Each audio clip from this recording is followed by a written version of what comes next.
Assalamualaikum warahmatullahi wabarakatuh.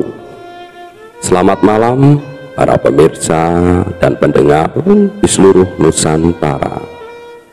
Semoga kalian selalu dalam lindungan Tuhan Yang Maha Kuasa. Jumpa kembali dengan Jagat Horor. Kali ini cerita dari Mas Sumargo dengan judul cerita Disetubuhi Kuntilanak. Selamat menikmati dan mendengarkan. Cerita dimulai dari sekarang. Bila menceritakan hal-hal gaib, memang bisa dibilang tidak masuk akal. Apalagi mereka beda alam dengan manusia, dan bagaimana mereka bisa menyakiti dan memperdaya akal pikiran manusia. Hal itu belum ditemukan ilmu untuk meneliti semuanya itu. Manusia hanya diberikan bekal oleh Tuhan Yang Maha Esa untuk selalu memohon perlindungan kepadanya dengan memanjatkan doa dan ibadah sesuai keyakinan masing-masing. Apabila Tuhan sudah memberikan rambu-rambu untuk berlindung, berarti sudah jelas mereka bisa membahayakan kita, baik secara kasar maupun secara halus. Sebagaimana kisah Mas Sumargo yang bikin merinding bulu kuduk kita.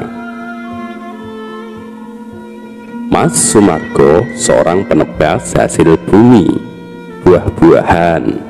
Pokoknya apa yang bisa dia beli dan bisa jual kembali ke pasar. Walaupun terbilang sudah berkecukupan, Mas Sumargo ini tidak ada niatan untuk merasakan surga dunia, bersanding ke pelaminan, merasakan kebahagiaan menjadi raja semalam. Kehidupannya hanya disibukkan dengan mencari uang.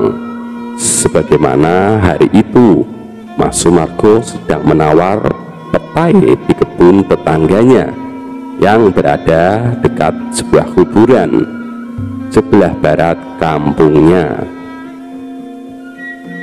Dijual berapa ini Pak D? Mas Sumargo bertanya. 1.500.000 Mas. Kalau tidak segitu tidak saya jual, Pak Parlan menjawab. Wah, petainya kecil-kecil Pak D, juga sedikit buahnya, belum juga nanti upah yang memetiknya Pak D. 1 juta gimana Pak D? Ujar Mas Sumargo menawar. Pak Parlan diam sejenak terus berkata, nggih pun, silahkan Mas. Mas Sumargo terus merogoh beberapa lembar uang dari sakunya dan memberikan kepada Pak Parlan. Ini dulu ya Pak D, 500.000 buat panjer dulu, sisanya nanti pas panen ya, ujar Mas Sumargo. Tiba-tiba Mas Sumargo ini kemudian berlari-lari kecil ke samping. Mau kemana Mas? Tanya Pak Parlan. Kebelet Pak D, mau pipis dulu. Mas Sumargo menengok sambil menjawab. Jangan di situ, itu sebelahan sama kuburan Mas, teriak Pak Parlan. Namun tidak ada jawaban. Tidak berapa lama kemudian Mas Sumargo kembali dan menghampiri Pak Parlan yang sedang menghitung uang. Pipisnya seharusnya jangan di situ Mas, tidak baik. Di sini juga agak angker, kata Pak Parlan menasehati. Sudahlah Pak D, tadi sudah nggak tahan saya, sudah permisi tadi kok. Yang penting tidak di kuburannya kok Pak D. Hehehe. Yaudah, monggo pulang Pak D, Mas Sumargo menjelaskan. Dan akhirnya mereka pulang bersama. Sore itu cerah sekali. Anak-anak pada bermain di jalan dusun, petak umpet, kejar-kejaran. Mas Sumargo menyaksikan mereka dengan senyum dari terasnya sambil ngopi, sambil menghisap rokok Cisamsu, menikmati sore dengan damainya. Tak berselang lama, lewat di depan rumahnya seorang gadis lewat, yaitu Sekar. janda kempling berwajah glowing. Badannya yang super seksi, kulit putih, rambutnya yang panjang sebahu, membuat Mas Margo termangu-manggu. "Monggo Mas," menyapanya sambil tersenyum dan berlalu. Gadis yang sebenarnya disukai Mas Sumargo, tapi tidak berani untuk mengutarakan isi hatinya. Mas Sumargo sempat berlari dan melihat si Sekar berjalan lenggak-lenggok hilang di tikungan. "Jancuk, ayo nih rek, pengen aku jadi bojone," kata Mas Sumargo sambil mengepal-ngepalkan tangannya kembali duduk di teras rumahnya. Pikiran Mas Sumargo berhayal macam-macam. Sahabat semuanya tidak boleh tahu ya, soalnya jorok sih, hehehe. Kemudian malam pun tiba. Seperti biasanya Mas Sumargo ini kumpul-kumpul dengan teman-temannya di gardu ronda di kampungnya. Kadang hanya berbincang-bincang biasa, ya kadang karambol dan catur seperti biasalah anak-anak sebayanya. Pada nongkrong bicara ngalor ngidul tidak tentu. Sudah tengah malam, satu persatu temannya tumbang, kecapean. Semuanya pada berbaring seperti pindang. Karena sudah tidak ada yang bisa diajak ngobrol, Mas Sumargo pun terus ikut berbaring juga di sana. Mas Sumargo memilih sebelah pojokan dan tertidur pula. Tiba-tiba Mas Sumargo ini ngelilir. Apa ya bahasa Indonesianya? Apa ya? Terjaga. Kira-kira jam di pos ronda menunjukkan sekitar jam 2 malam. Hati Mas Sumargo dongkolnya minta ampun. Teman-temannya ini sudah tidak ada semuanya. Mereka pada pulang. Kok ya tidak bangunkan aku. Ajak-ajak pulang kek, pasti pada ngerjain aku ini.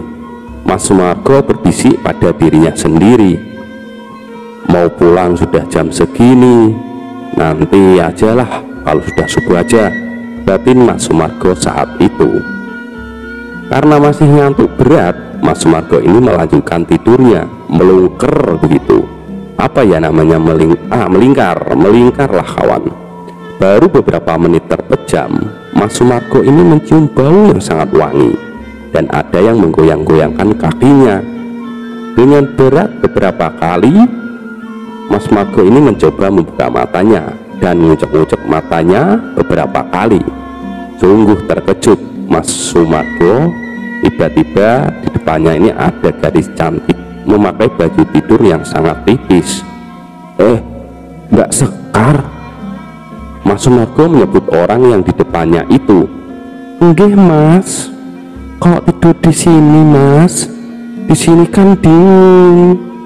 Tidur di rumah saja yuk," ajak dan kata Sekar saat itu. Masih tidak percaya siapa yang di depannya, Mas Sumargo memastikan dan berkata kembali, "Benar, kamu ini Sekar." "Nggih Mas, coba deh pegang tangan saya. Monggo ke rumah saya, tak bikinkan kopi nanti." Tidak menunggu jawaban Mas Sumargo, Sekar ini langsung menarik dan mengajak Mas Sumargo berjalan menuju ke rumah Sekar. Bau harum dan wangi yang menggugah nafsu menusuk-nusuk hidung Mas Sumargo yang hanya mengurut saja. Mas Sumargo merasakan perjalanan yang bahagia dengan digandeng oleh Sekar. Hal inilah yang diimpi-impikan Mas Sumargo selama ini, walaupun hanya dalam khayalan, dan kini ia merasakan secara langsung. Merasakan jalan yang dilalui sangat lurus, lempeng dan halus. Sampailah Mas Sumargo ini di rumah Sekar.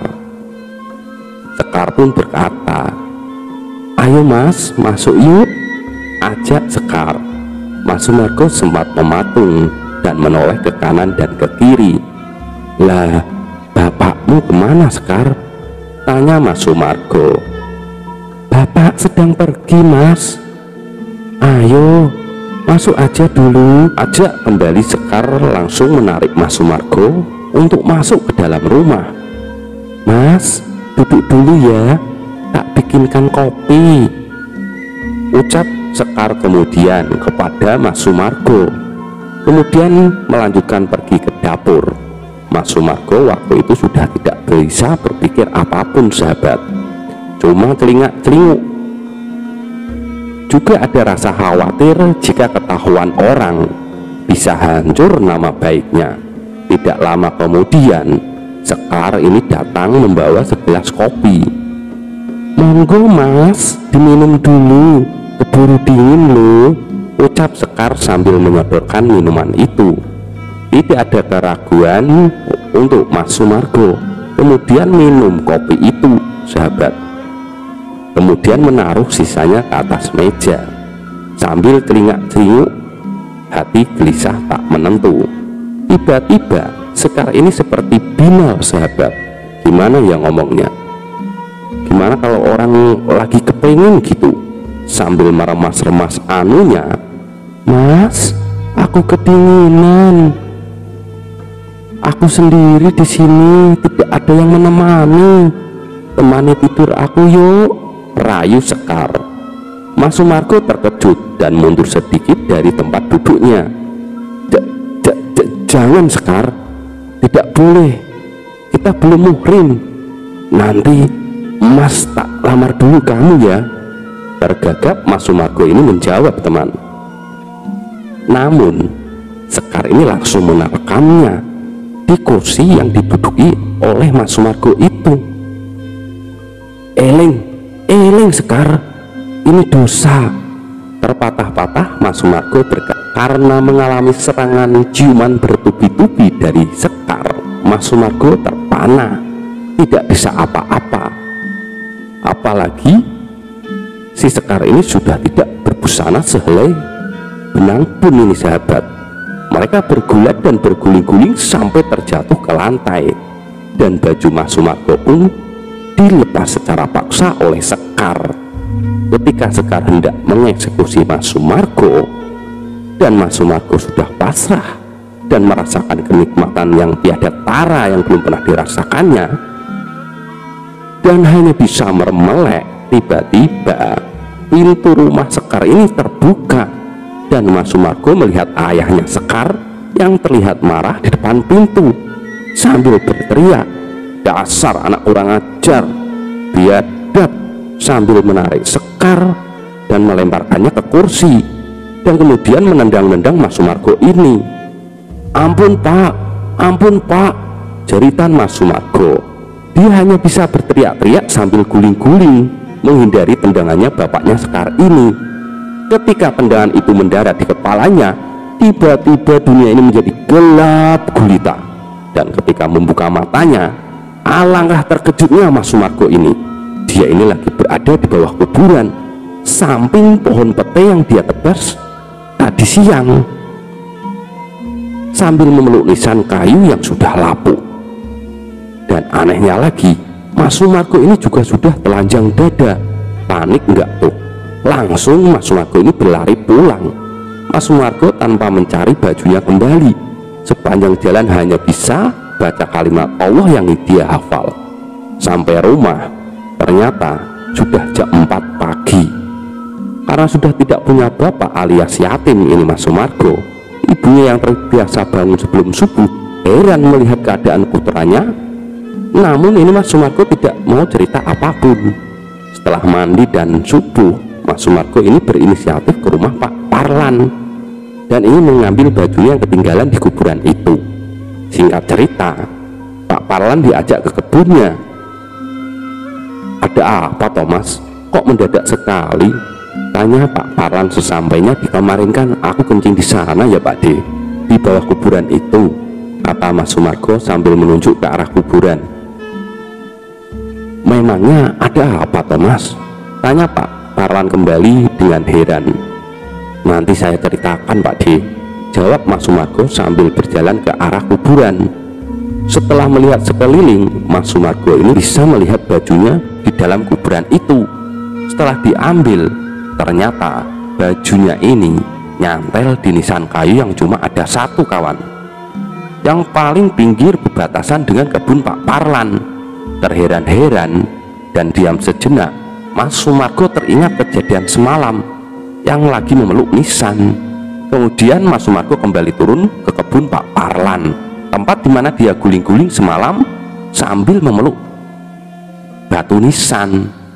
Setelah dicari-cari, akhirnya terlihat nisan yang hampir habis dimakan rayap yang dia lemparkan. Mungkin terjatuh di sini dan dimakan rayap. Suara Pak Parlan sudah di belakang Mas Sumargo. Telah dibersihkan, masih terlihat nama di nisan itu, yaitu Sumirah. Pak D kenal dengan nama ini?